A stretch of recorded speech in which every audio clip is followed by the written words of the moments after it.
Good morning, gentlemen. Coming at you live from Denver, Colorado. Wanted to post this first story because nobody's talking trash and we got to get the ball rolling. Bama's up 38-0 at halftime, and I'm a little bored, so here goes. Wanted to write a little story called Week 4 Fantasy Analysis. It's good. It's all about comparing each of you to an NFL team. I'm going to post it as an actual script as well, so just wanted to try this new feature out and see if our league's $180 fee for next year is actually worth it. So, Week 4 Fantasy Analysis. Before we get in the meat of the story, it's Week 4. So here's what I'm calling my Week 4. The worst 4 teams in the league. Starting out with the Infirmary, a.k.a. Jody High Roller, a.k.a. you know you're in trouble when you rename your team. Week 2. Sorry, buddy. You got to quit relying on default rankings. Do some homework, get in the game. You see where it gets you. I Ain't Funding It and Amendola Make You Holler. We're going to put you guys together because you both basically said I will give you any receiver I own for any semblance of a running back. And you saw where that got you. You've gotten 2 pretty mediocre attempts at a trade so far. So, anyway. I am not scared of you, Rowdy. I know we're all looking up at you, but I'm not scared of you. Just had to throw that in there. Last but not least, because Infirmary, you're the least. Let's be honest. Small potatoes make the meat look bigger. Yes, you're in the strong division. Yes, you're 2-2, but I have 2 letters for you. CJ. Nice pick. I know I drafted Doug, the other Bus Martin, but CJ Spiller. Bad move at number 2 pick. Anyway. So let's get to the meat here. I'm gonna do this in order of what our records are. So.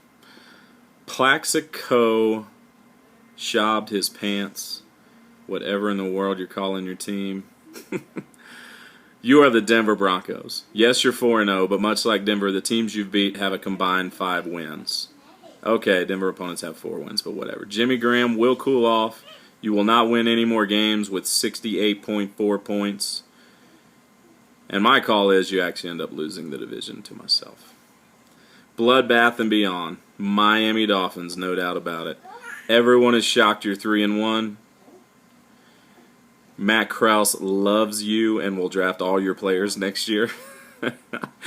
And your best receiver's white.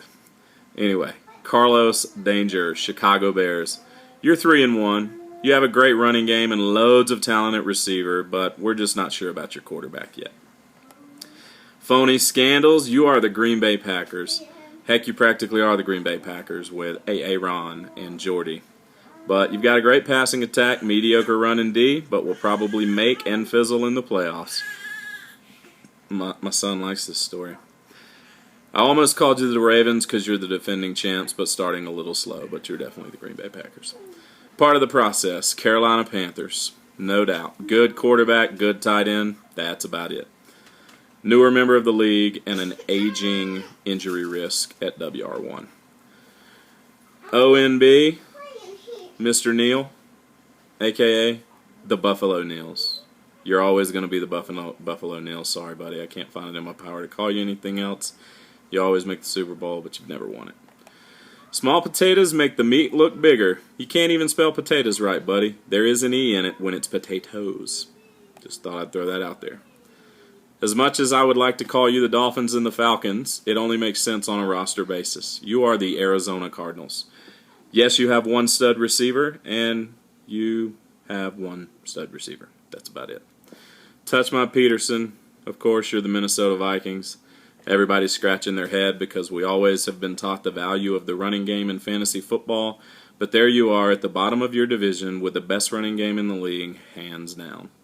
Be patient, my friend. I myself, Kryptonite, no doubt about it, Falcons.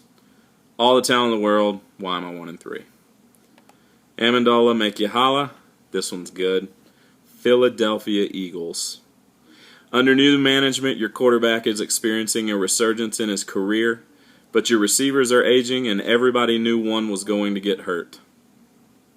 Amendola, Jeremy Maclin, get it. Everybody thought you were world beaters after week 1. But you quickly came back down to earth and are wondering if you ever should have left college in the first place. I Ain't Funding It.